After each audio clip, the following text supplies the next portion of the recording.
and we are calling it iPhone. Today, Apple is going to reinvent the phone. Sup peeps, Sunny here, and this is iPhone 10, the crazy expensive iPhone 10 years later. And you know what? Craziness aside, I really like it. For the right person, I think the 10 is a really good option. It finally feels like a new iPhone, like something new. And the crazy part is that Apple is really pushing for change, whether you want it or not, because frankly, people will buy it. Now, I'm not saying that I would have gone out and bought the 10 because it's Apple and I'm a sheep. This is my first iPhone, and I'm still going to keep my Android device. But there are some things that I think need to change, and Apple is going in the right direction. Sort of. The 10 is by no means perfect. You either really hate it or you've accepted it, and at this point you probably already had your mind made up. So here's why I went with the iPhone 10. First of all, iMessage is probably the main reason why I switched over from Android.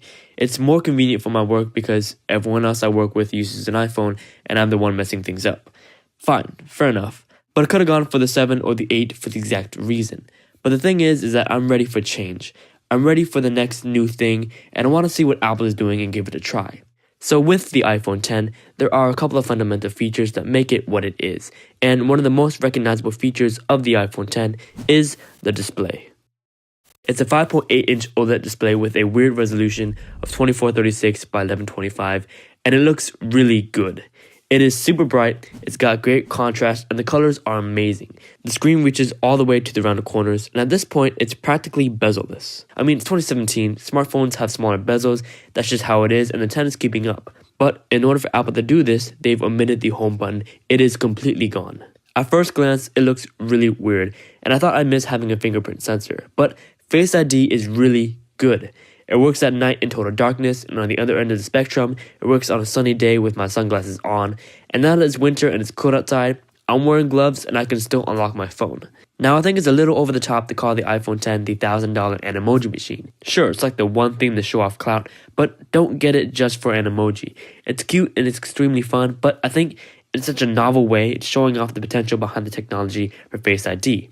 But, now you know I have an iPhone 10. The camera is pretty top-notch. DxOMark gave it an overall score of 97, but it's not as good as the Pixel 2 XL.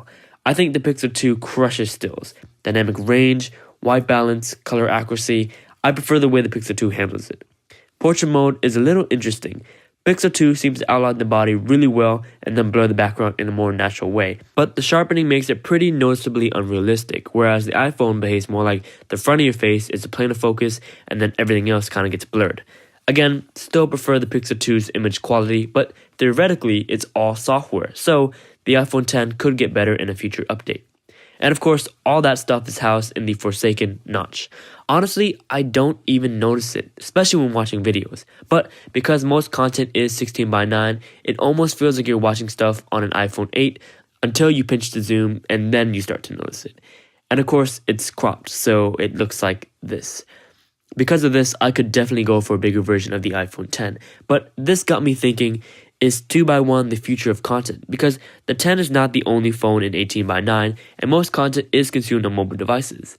But, I'm still wishing I could easily see my percentage without going to Control Center and view my recent emojis in iMessage like the touch bar. Now, since there's no buttons, Apple is relying on gestures to work the phone. And in practicality, I think this works better because now anything can be in that part of the screen, and it's more efficient in that way. I've actually gotten quickly just to the gestures, but it's not to say the whole gesture thing is a perfect solution. For instance, to check your notifications, you have to swipe down from the top left corner, whereas Control Center is from the top right corner. Seems simple enough, but that's almost a two-handed gesture in a way to do it comfortably without dropping a rack. You can go into settings and enable reachability, but then swiping off from the bottom edge makes it a two-step process. Even in a horizontal app, it's now a double swipe up to get to the home screen, making sure the bar at the bottom edge is active for the gesture to register. I will admit I was strongly against dropping the headphone jack, and I'm pretty annoyed that I have to remember to carry around a dongle with me just to listen to music. Performance-wise, this phone is an absolute beast. It is buttery smooth. It's got Apple's proprietary A11 chip, and it is just so optimized for iOS, despite the ridiculously buggy iOS 11. But just holding the phone, it feels great. It's real modern and premium feeling, and it's probably, if not the most shiniest phone out there, which could potentially lead to slippage. Now, normally I usually hate the way cases feel. It adds too much bulk, it doesn't tend to hold up for too long with me, and they get really nasty. Not even going to comment on the camera bump because it's not unusual in a phone these days, but because of how expensive this thing is, I felt a little paranoid these last few weeks going without a case. So I picked up a few dBrand skins. I'll leave a link to the ones I got down below. I'm not affiliated with dBrands by any means. Like, all this is my own money, and I prefer to be honest and not feel obligated to say something positive about everything. So there's your PSA. But anyhow, what do I think? I think the iPhone X is original as far as iPhones go. For people who want a different experience and for those who are pretty flashy, I think this is a perfect buy. Would I recommend this to someone? No, it's way too expensive.